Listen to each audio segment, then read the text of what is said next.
Le 1er mai, c'est la Journée internationale des travailleurs et des travailleuses. Partout dans le monde, depuis plus d'un siècle, les travailleurs et les travailleuses se rassemblent et manifestent cette journée-là. Pourtant, au Québec, le mouvement syndical choisit de manifester le 1er mai, mais on a aussi une autre journée qui est la Fête du travail, qui est une journée fériée officielle. Pourquoi? Comment ça se fait? Vous vous êtes sûrement demandé au moins une fois pourquoi ça existait comme ça, pourquoi c'était comme ça. C'est un des éléments que je vais aborder dans ma présentation aujourd'hui sur la brève histoire du 1er mai.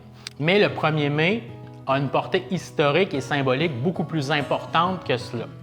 C'est d'abord une commémoration d'événements tragiques. C'est aussi une affirmation identitaire de classe. Nous, les travailleurs, les travailleuses, on pense tel ou tel truc par rapport à telle situation. C'est également cette affirmation de classe-là s'inscrit dans un contexte international de solidarité ouvrière parce que tout le monde manifeste la même journée un peu partout à travers le monde. C'est également un baromètre des luttes sociales. C'est un événement, le 1er mai est un événement éminemment politique collé au contexte du moment et à la situation politique du moment. Le 1er mai a également joué un rôle fondamental dans le droit de s'organiser, le droit de se réunir et le droit de manifester. Mais avant d'aborder l'histoire du 1er mai, c'est impensable de ne pas expliquer au moins rapidement le système économique dans lequel on vit, c'est-à-dire le système capitaliste. Et là, je vais prendre la citation du Petit Robert, le dictionnaire Le Petit Robert, et je cite: « Le capitalisme est un régime économique et social dans lequel les capitaux n'appartiennent pas à ceux qui les mettent en œuvre par leur propre travail. Le conflit entre ceux et celles qui travaillent, le prolétariat, et ceux et celles qui profitent des fruits du travail d'autrui, la bourgeoisie, c'est ce qu'on appelle la lutte de classe. Par exemple, l'intérêt du patron est de produire le plus possible pour le moins cher possible.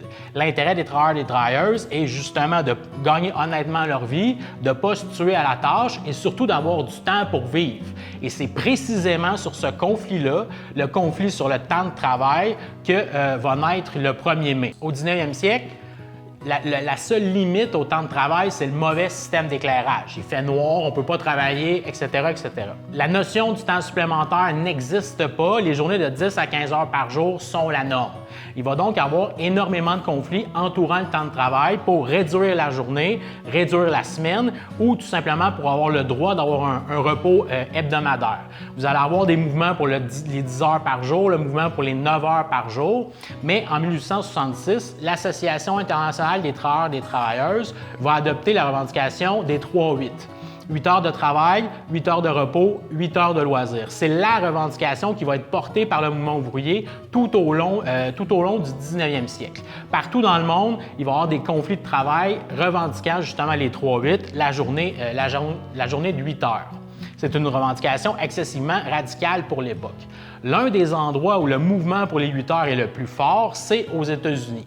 Durant l'année 1885-1886, il va y avoir un immense mouvement de grève aux États-Unis pour la réduction du temps de travail qui touche toutes les grandes villes américaines. En particulier Chicago, bastion de l'industrie capitaliste aux États-Unis et par conséquent haut lieu et place forte du mouvement ouvrier américain. Il y a un immense mouvement de grève aux États-Unis durant l'année de 1885 jusqu'à 1886. L'objectif, c'est de dire que le 1er mai, à partir du 1er mai 1886, les travailleurs et les travailleuses disent « Nous ne travaillerons plus de 8 heures par jour ». Pourquoi le 1er mai? Pourquoi cette date-là?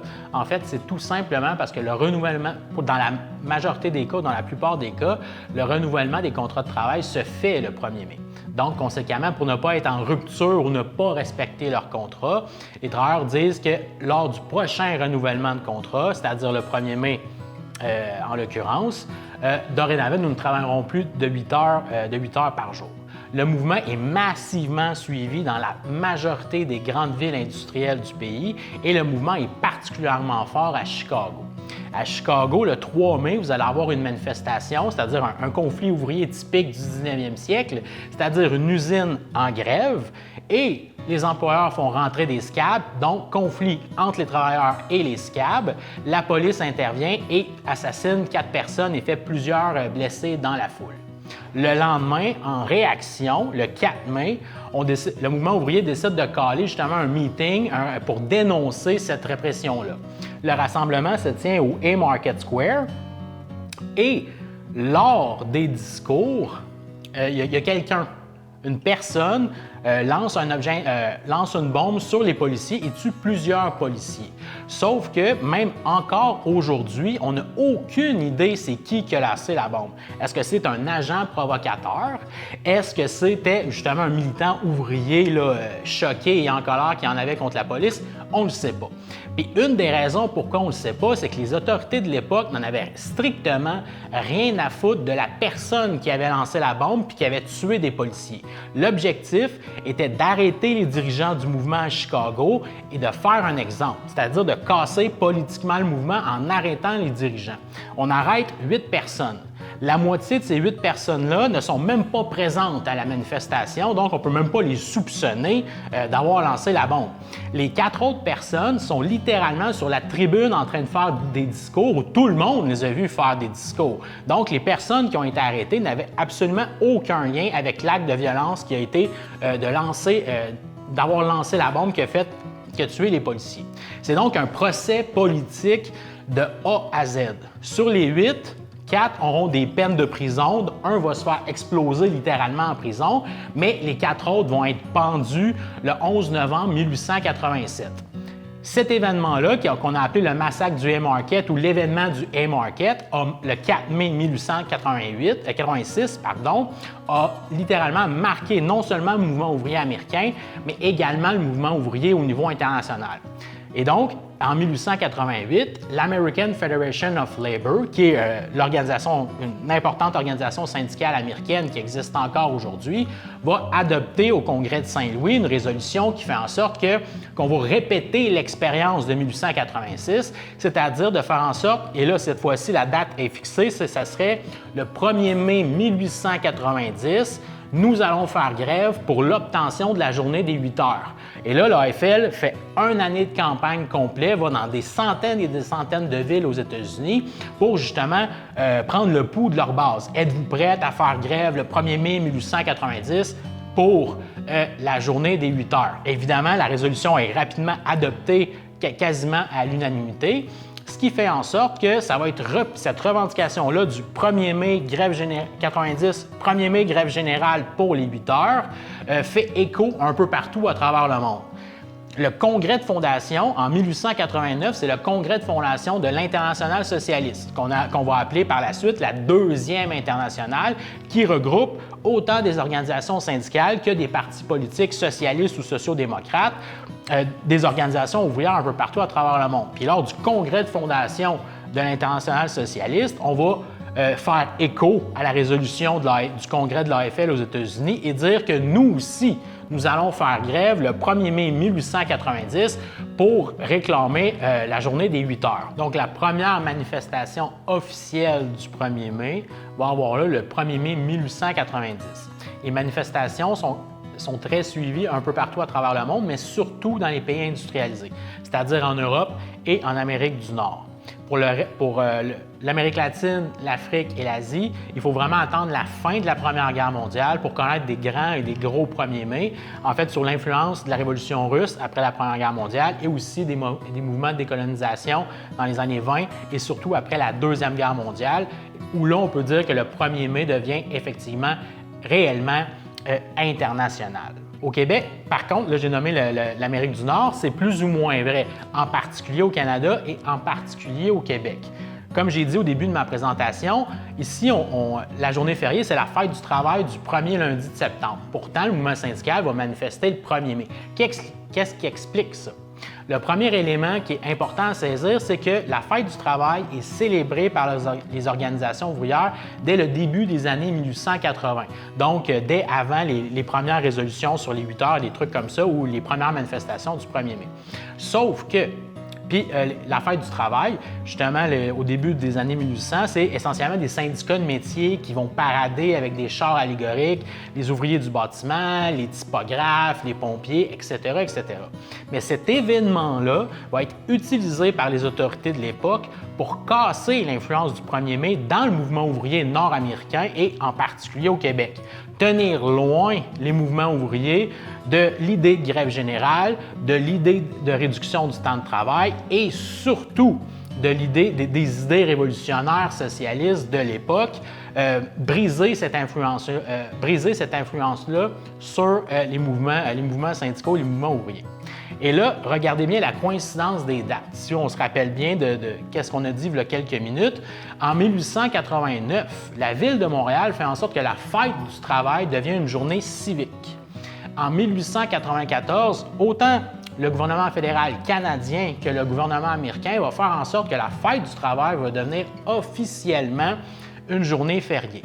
Et donc, la vaste majorité du mouvement syndical va adopter la fête du travail comme journée de revendication, journée de parade, journée de manifestation.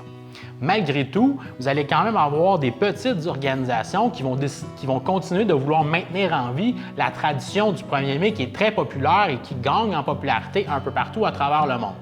Il faut attendre 1906 pour que le 1er mai ait lieu au Québec, c'est-à-dire à Montréal plus particulièrement. Qui organise le 1er mai à Montréal en 1906?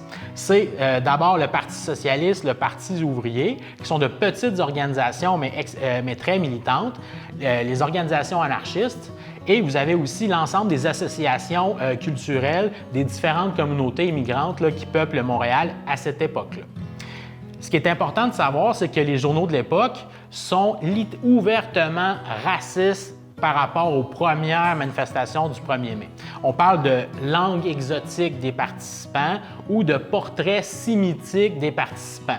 En fait, bref, tout ce que je veux vous dire par rapport à ça, c'est que la réception de la communauté et des médias dominants aux premières manifestations du 1er mai à Montréal, l'objectif est de dire que ceci est un truc de l'étranger, ceci est un truc d'ailleurs. Pourtant, un des organisateurs bien en vue du 1er mai, qui est justement un membre du Parti socialiste, c'est Albert Saint-Martin. Ça sonne quand même assez canadien-français. Un sténographe de formation, militant socialiste, organisateur du 1er mai. Au 1er mai 1910, à Montréal, la veille en fait du 1er mai, on va arrêter le secrétaire et le trésorier du Parti socialiste. Encore là, deux bons Canadiens français. Ce qui est important à saisir pour cette capsule, c'est que même si l'apport des immigrants et des immigrantes a joué un rôle essentiel dans la naissance du 1er mai au Québec, il ne faut pas oublier que c'était une affaire de tous. Puis là, il y avait énormément d'anglophones et de francophones qui participaient également à cette journée-là. De 1906 jusqu'aux années 50, le 1er mai est excessivement difficile et combat pour son droit à l'existence. Vous allez avoir des années où il y a systématiquement des batailles avec les étudiants, avec la police qui essaye de saisir les drapeaux rouges. Parfois, la ville va dire « vous pouvez manifester, mais restez dans une salle ». Parfois, la ville va dire « vous pouvez manifester dans un parc, mais ne pas vous pouvez vous rassembler dans un parc, mais ne pas manifester ». Et c'est ce qui va arriver, par exemple, en 1907. La ville va dire aux organisateurs qui organisent la manifestation du 1er mai en 1907, allez dans tel parc, mais ne manifestez pas. Comme par hasard, l'armée va décider de faire des exercices militaires dans le même parc, et là, la ville va leur dire, bien, je pense que c'est une mauvaise idée de vous rassembler à cet endroit-là, et parce que ça va mal virer, et on ne peut pas garantir votre sécurité. Effectivement, ça va très mal, c'est la bataille. Donc, le 1er mai mais je me répète un peu, mais de 1906 jusqu'aux années 50, c'est une bataille de tous les instants pour le droit à l'existence et le droit d'exister. Parfois rassemblement intérieur, parfois rassemblement extérieur. Sauf qu'à côté de ça, vous avez toujours la fête du travail qui est massivement suivie par le mouvement syndical et ouvertement appuyée par l'Église catholique, les autorités municipales et politiques de l'époque. Et là, on fait un petit saut dans le temps, le début des années 70. C'est là que le mouvement syndical québécois va décider d'adopter le 1er mai comme sa journée de mobilisation et sa journée de commémoration, etc., etc. Pourquoi les années 70? Bien, en fait, le mouvement syndical fait un virage dans les années 70, il va se radicaliser. Par exemple, vous aviez Marcel Pépin qui va écrire justement, qui a lancé l'idée du deuxième front, c'est-à-dire l'importance pour les travailleurs et les travailleuses de faire de la politique et que les problèmes qui concernent les travailleurs et les travailleuses ne sont pas uniquement économiques. Essentiellement, ce que Marcel Pépin disait, c'était que la convention collective, c'est excellent, mais il y a des problèmes qui dépassent le cadre économique des conventions collectives. Toutes les autres centrales de l'époque, que ce soit la CSQ ou la FTQ, vont faire exactement le même constat au début des années 70. Et donc, graduellement, dans les années 60 jusqu'au début des années 70, vous allez avoir un certain abandon de la fête du travail par les organisations syndicales et un appui de plus en plus massif, selon les années, pour le 1er mai. Ce qui est intéressant aussi, c'est que le mouvement syndical, en se radicalisant, va littéralement s'inscrire puis se solidariser avec les autres mouvements ouvriers un peu partout à travers le monde. Au tournant des années 2000, il y a un nouveau souffle de contestation. À la fin des années 90, c'est le déficit zéro de Lucien Bouchard. En 2001, c'est le sommet des Amériques puis l'ensemble des contestations internationales contre la mondialisation des marchés. En 2001, c'est aussi la création de l'AC. En 2003, c'est les plus grosses manifestations dans les grandes manifestations contre l'invasion, contre la guerre en Irak, notamment à Sherbrooke, qui a probablement été une des plus grandes manifestations de Sherbrooke. Ça a été notamment par rapport sur la guerre en Irak en 2003. Mais le mouvement syndical aussi entre en scène, notamment pour dénoncer les projets de réingénierie de l'État du gouvernement Charest. Et vous allez avoir le 11 décembre 2003 une journée de perturbation économique où là, le mouvement syndical va bloquer les ports, fermer des routes et faire des actions de perturbation pour s'opposer à la réingénierie de l'État. Cette année-là, vous allez avoir les grandes centrales syndicales adoptent la revendication de grève sociale de 24 heures, grève sociale de 24 heures intersyndicale. Malheureusement, cette journée de grève-là n'aura jamais lieu, sauf que le 1er mai 2004 a été littéralement épique. Ça, il faudrait vraiment regarder chaque année la participation du 1er mai, mais à mon sens, le 1er mai 2004, c'est le plus gros 1er mai de l'histoire du Québec, avec à Montréal plus de 100... En fait, TVA disait environ 100 000 manifestantes pour le 1er mai 2004. Si TVA dit environ 100 000, on peut ouvertement dire plus de 100 000 personnes en 2004 vont manifester pour le 1er mai. L'année suivante, la participation au 1er mai est un peu moins massive à Montréal, mais c'est un élément qui est quand même important à souligner, ça s'explique par des nombreuses manifestations locales et régionales, qui est un phénomène essentiellement montréalais, surtout au début du 20e siècle, avec le temps, peut devenir aussi justement des manifestations à Québec, à Sherbrooke, à Montréal, Trois-Rivières, Gatineau, etc., etc. L'autre particularité ou caractéristique des 1er mai du début des années 2000, c'est l'existence de gros contingents anticapitalistes organisés et assez bruyants et assez importants. Certaines années, ces contingents-là, ça crée des tensions. D'un côté, le mauvais côté des choses, si vous voulez, d'un côté, ça crée des tensions avec le mouvement syndical officiel, mais de l'autre, ça crée aussi un certain dynamisme intéressant. Par exemple, à Montréal, vous allez avoir deux immenses rassemblements du 1er mai. L'un organisé par la gauche anticapitaliste et l'autre organisé par le mouvement syndical. Cette période-là se boucle dans une certaine mesure en 2015 avec le 1er mai 2015, qui est, à mon avis, ma plus belle action syndicale à vie, qui était une journée d'action de perturbation économique qui visait le pouvoir de l'argent pour dénoncer l'austérité budgétaire ou en fait la défense des services publics. Cette journée-là, il y a eu des actions un peu partout. En fait, il y a eu des actions partout au Québec. Et moi, personnellement, ce qu'on avait fait, c'est qu'on avait occupé le Centre de commerce mondial et ensuite des banques, pendant que d'autres personnes occupaient le siège de Québécois, etc., etc. Ça a été une journée quand même assez mémorable et, à mon avis, de mémoire, l'un des derniers gros 1er mai militants, combatifs et enthousiasmants. Évidemment, entre les deux, il y a eu la pandémie qui explique quand même une certaine forme de ralentissement. Et ce qui est intéressant de voir, c'est qu'aujourd'hui, vous avez une tentative de renouveau de la fête du travail. C'est-à-dire que des organisations anticapitalistes vont tenter de se réapproprier la fête du travail, le premier lundi de septembre et le mouvement syndical continue de se rassembler et de manifester le 1er mai. Donc, voici la brève histoire du 1er mai. À quoi ça sert de savoir ça? Qu'est-ce qu'on peut en retirer? En fait, il y a deux éléments qui, à mon sens, sont importants. Le premier, c'est tout simplement que lorsqu'on a une bonne revendication qui répond aux besoins des gens puis qu'on s'entête à défendre cette revendication-là, comme la réduction du temps de travail, la journée des 8 heures l'a été pour le 1er mai, bien, on peut littéralement changer l'histoire. Le deuxième élément, c'est que l'histoire ouvrière, l'histoire des travailleurs et des travailleuses est fondamentale, est hyper importante. Il faut la connaître, la maîtriser, l'étudier, la vulgariser et la diffuser le plus possible. Pour la simple et bonne raison, si on ne raconte pas notre propre histoire, personne d'autre va le faire à notre place, ou encore pire, ils vont le faire à notre place, puis ça ne nous intéresse pas. En terminant, j'aimerais finir sur une citation d'Hébert Marcuse. Il disait « C'est dans le regard sur le passé, pas dans le regard vers l'avenir, que la lutte pour la libération puise ses forces. » Essentiellement, ce qu'il dit, c'est pas en parlant de nouveautés ou en pensant à des trucs qui n'existent pas, mais c'est vraiment dans les batailles du passé, dans les événements du passé, qu'on peut trouver la motivation, les enseignements, les leçons nécessaires pour nous inspirer pour les batailles d'aujourd'hui et à venir.